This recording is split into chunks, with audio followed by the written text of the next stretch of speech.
Habari, naitwa Habel. Mimi ni mkufunzi na mfanyabiashara wa Forex. Hapa tunaenda kujifunza kuhusiana na biashara ya Forex hatua kwa hatua. Katika mfululizo wa masomo haya, utajifunza Forex katika hatua kuu 5. Hatua ya kwanza utajifunza nini maana ya Forex. Hatua ya pili utajifunza kwa nini ufanye biashara ya Forex. Wakati hatua ya tatu utajifunza wakina nani ambao wanashiriki au kufanya biashara ya Forex. Hatua ya 4 utajifunza wakati gani mzuri ambapo unaweza kufanya biashara ya Forex, na hatua ya 5 ni jinsi gani sasa ambavyo unaweza kufanya biashara ya Forex. Tunaanza na hatua ya kwanza. Hatua ya kwanza, nini maana ya Forex?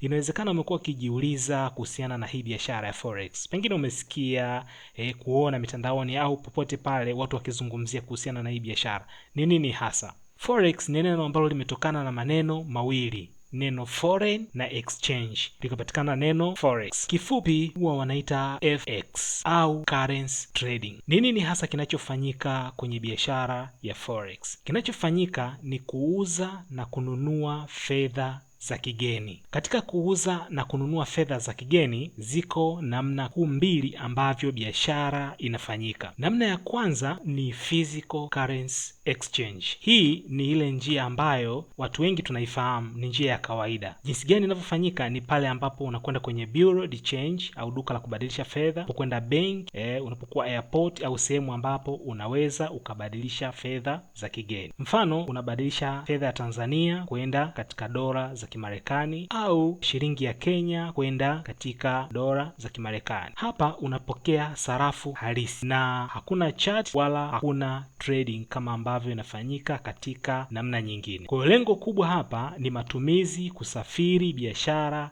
na kadhalika. Hiyo ni namna ya kwanza ambapo biashara ya Forex inafanyika, na hii ni namna ambayo imezoeleka na tunaifahamu. Lakini namna ya pili ndio ambayo sasa tunazungumzia hapa katika hii biashara. Hii ni njia ya kielektroniki au tunasema online Forex trading. Hii ndio ambayo ninakwenda kufundisha. Kwa hiyo jinsi gani ambavyo inafanyika kupitia broker ambaye ndio anakuunganisha na soko kupitia mifumo ambayo ameiweka. Hapa haununui sarafu halisi, bali unabashiri mwelekeo wa soko, kama aidha thamani ya fedha itapanda au itashuka, na pale ambapo thamani inabadilika ndipo ambapo utatengeneza faida. Kwa mfano, au unanunua kati ya hizi jozi mbili, yani euro pamoja na dola ya Kimarekani, hapo unatarajia thamani ipande.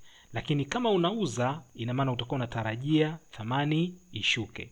Lengo hapa sio katika matumizi, bali lengo ni kuweza kupata faida kutokana na jinsi ambavyo price inafanya movement. Kwa hiyo soko la biashara ya Forex ni soko kubwa ambalo linajumuisha mzunguko au ukwasi wa zaidi ya dola za Kimarekani trilioni 9.6 kwa siku. Ni soko kubwa zaidi ya masoko yote ya hisa ukiyaweka pamoja. Biashara Forex unaweza kaifanya popote pale, wakati wowote, ukiwa na kifaa chako ambacho kinakuunganisha na internet na broker ambaye ndio anakupa mifumo ya kutradia. Tayari utaweza kuaccess soko na kuweza kufanya biashara ya Forex. Duniani kuna vitovu mbalimbali ambavyo ndio mihimili mikubwa katika biashara ya Forex, ikiwemo New York, kuna London, kuna Tokyo, pamoja Sydney Australia na sehemu zingine duniani.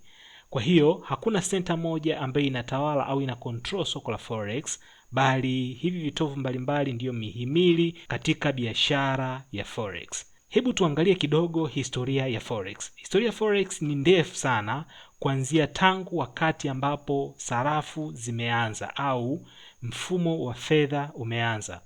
Mnamo mwaka 1876 mfumo ulioitwa Gold Exchange Standard ulianzishwa. Kimsingi ulisema kwamba kila sarafu ya karatasi ilipaswa kuungwa mkono na dhahabu halisi. Wazo lilikuwa ni kuleta utulivu wa sarafu za dunia kwa kuziungamanisha na thamani ya dhahabu. Kwa nadharia hili lilikuwa ni wazo zuri, lakini katika uhalisia ilisababisha mizunguko ya kupanda na kushuka kwa uchumi, yani boom and bust, jambo ambalo hatimaye lilichangia kuanguka kwa mfumo huo wa dhahabu. Mfumo wa dhahabu uliachwa mwanzoni mwa vita kuu ya pili ya dunia kwa sababu nchi nyingi za Ulaya hazikuwa na dhahabu ya kutosha kuweza kuunga mkono fedha zote walizokuwa wanachapisha kwa ajili ya kugharamia miradi mbalimbali mikubwa ya kijeshi. Ingawa mfumo huo uliondolewa, dhahabu haikupoteza nafasi yake kama kipimo cha juu cha thamani ya fedha. Baada ya hapo, dunia ilikubaliana kutumia viwango vya kubadilisha fedha vilivyowekwa, yani fixed exchange rates,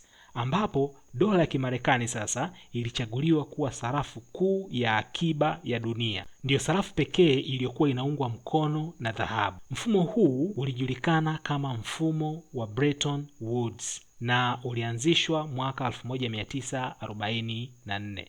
Mwaka 1971 Marekani ilitangaza kwamba haitabadilisha tena dola za Kimarekani kwa dhahabu zile zilizokuwa zinashikiliwa kwenye akiba za mataifa ya nje, na huu ndio ulikuwa mwisho wa mfumo wa Bretton Woods. Kuvunjika kwa mfumo huu ulisababisha dunia sasa kukubali kwa kiasi kikubwa mfumo wa sarafu zinazoelea, yani floating exchange rates, mnamo mwaka 1976. Hiyo ndio ilikuwa kwa namna fulani mwanzo wa kuzaliwa kwa soko la kisasa la ubadilishaji wa fedha za kigeni, yani forex. Ingawa halikuanza kufanyika kwa njia za kielektroniki kwa wingi hadi katikati ya miaka ya 1990. Hiyo ndio ilikuwa historia fupi kuhusiana na mfumo wa fedha na jinsi ambavyo ulibadilika mpaka pale ambapo sasa fedha ziliweza kujitenga na ule mfumo wa dhahabu.